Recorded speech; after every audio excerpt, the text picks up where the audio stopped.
Psikologi Islam IAIN Kediri. Saya angkatan 2019 dengan NIM 933409419. Saya di sini akan menjelaskan sedikit tentang memori sekaligus proses-proses memori. Definisi memori kalau menurut Chaplin 2002, memori yaitu suatu fungsi yang terlibat dalam proses mengenang masa lalu. Keseluruhan pengalaman masa lalu diingat kembali dan pengalaman yang paling khas diingat kembali. Kalau definisi menurut secara umum, memori yaitu proses menerima, menyimpan, dan menimbulkan kembali informasi. Para psikolog kognitif telah mengidentifikasi 3 operasi memori. Yang pertama, encoding, yang kedua, retrieval, yang ketiga, storage. Encoding yaitu memasukkan atau mengkode atau mengambil informasi dari luar. Informasi dari luar diterima oleh reseptor indera dan sirkuit saraf internal. Di dalam encoding ada 2 cara dalam menerima informasi dari luar. Yang pertama, cara sadar. Cara sadar yaitu menerima informasi dari luar secara sadar. Misalnya, kita sebagai mahasiswa mempelajari ilmu pengetahuan di dalam kelas atau di luar kelas, kita sengaja untuk memasukkan informasi yang kita dapatkan untuk tersimpan di dalam memori kita, dan secara tidak sadar seperti halnya ketika bayi menangis untuk menginginkan sesuatu. Di dalam encoding ada faktor-faktor yang mempengaruhi. Yang pertama, faktor internal, yaitu seperti intelektual, seperti keadaan psikis dan keadaan fisik. Yang kedua, faktor materi. Faktor materi ini seperti hal-hal yang kita terima, seperti kita membaca sesuatu. Yang satu mudah dibaca dan yang satu agak buram dan sulit dibaca, dan materi ini akan mempengaruhi mudah atau tidaknya kita menerima informasi. Otomatis yang mudah dibaca akan mudah diserap oleh ingatan kita. Faktor yang ketiga yaitu faktor eksternal, yaitu lingkungan. Lingkungan mempengaruhi kita dalam menerima informasi dari luar, seperti keadaan suhu lingkungan kita atau kebersihan itu mempengaruhi mudah tidaknya informasi diserap. Adapun atensi dan elaborasi yang mempengaruhi informasi yang kita ambil atau kita terima. Atensi yang selektif mempermudah kita dalam menerima informasi, dan atensi yang terbagi agak mempersulit kita dalam menerima informasi. Terus yang elaborasi ini mempermudah kita menerima informasi karena dalam elaborasi kita mengingat kembali pengalaman masa lalu untuk dibenturkan dengan informasi yang kita dapatkan saat ini juga.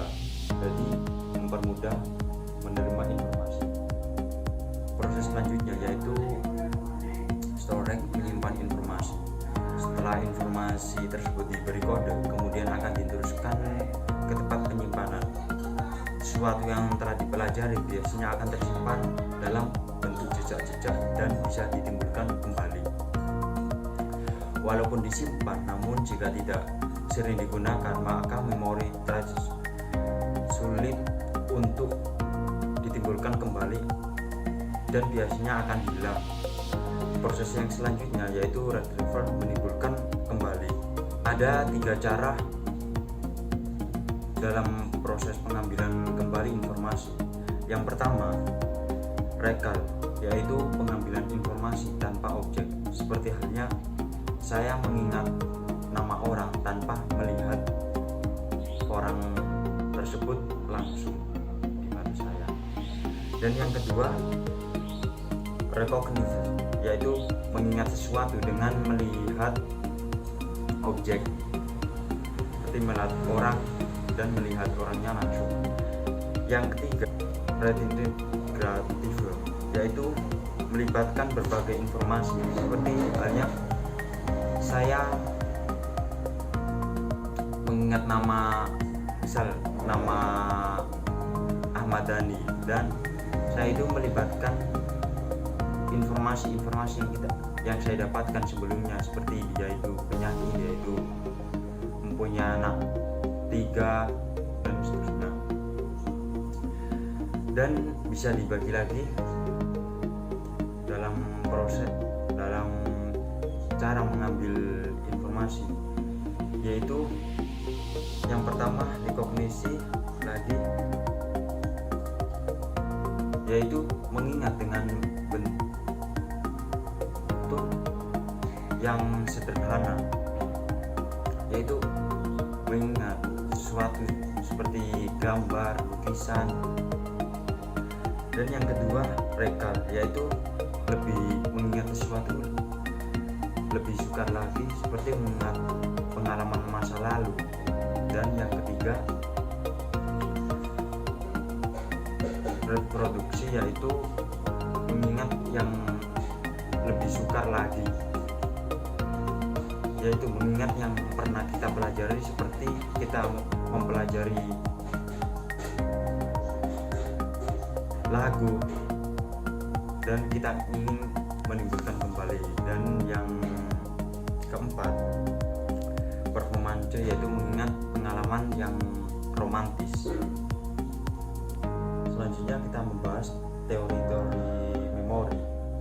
Yang pertama teori Aus atau disusi teori. Teori ini mengatakan bahwa informasi yang tidak pernah diulang atau informasi yang kita dapatkan lama atau dahulu akan hilang apabila tidak diulang, atau akan sulit ditimbulkan apabila tidak sering kita ulang-ulang. Dan yang kedua teori interferensi.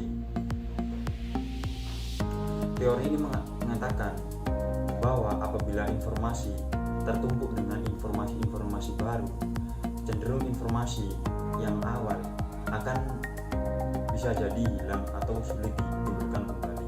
Dan yang ketiga teori pengolahan informasi. Di dalam teori pengolahan informasi ini, penyimpanan dibagi menjadi dua, yaitu sensory storage dan short term memory, lalu long term memory. Informasi pertama disimpan di sensory storage, selanjutnya akan tersimpan di short term memory atau memori jangka pendek. Di dalam memori jangka pendek ini, informasi akan diulang-ulang dan sebagian informasi akan dilanjutkan ke long term memory. Informasi yang bisa masuk di long term memory ini hanya informasi-informasi tertentu yang memiliki kesan atau keunikan, dan sisanya akan terbuang.